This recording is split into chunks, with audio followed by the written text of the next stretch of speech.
చంద్రగిరి నియోజకవర్గ Telugu Desam party, Janasena party కుటుంబ సభ్యులకి ప్రజలందరూ కూడా పేరు పేరు నమస్కారం. నిన్న జరిగిన సంఘటన నా కోసమో, నా కుటుంబం కోసమో, నా పిల్లల కోసమో కాదు. ఒకసారి ఆలోచించాలి అధికారులు, చంద్రగిరి నియోజకవర్గ ప్రజలు కానీ అందరూ కానీ.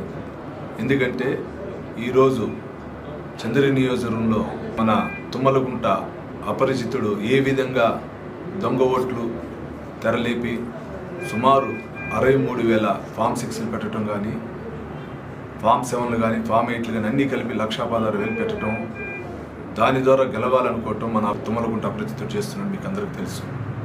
ఒకసారి అధికారులారా కళ్ళు తెరవండి. నేను చేసిన పోరాటం ఇంత తాగదు మాది. ఈ పోరాటం ఎంత దూరానికి ముందుకు పోతాం.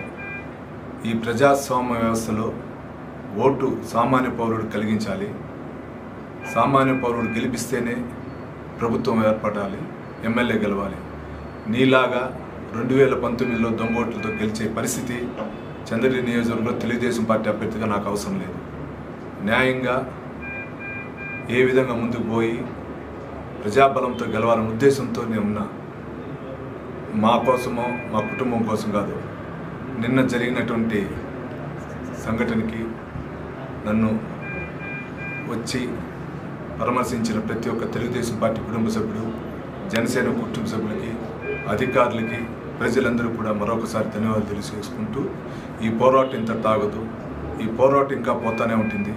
అది ఎన్ని రోజులైనా ఈ తుమ్మలగుంట అపరిచితుడు చేసినటువంటి అన్నిటిపైన పోరాటం ఈరోజు స్టార్ట్ అవుతుందని చెప్పి మీ ద్వారా కూడా తెలియజేసుకుంటూ, ఎప్పుడైనా ప్రజాబలమే గెలుస్తుందని నమ్మకంతో మీ ముందుకు వస్తున్నా. మీ పులివర్తి.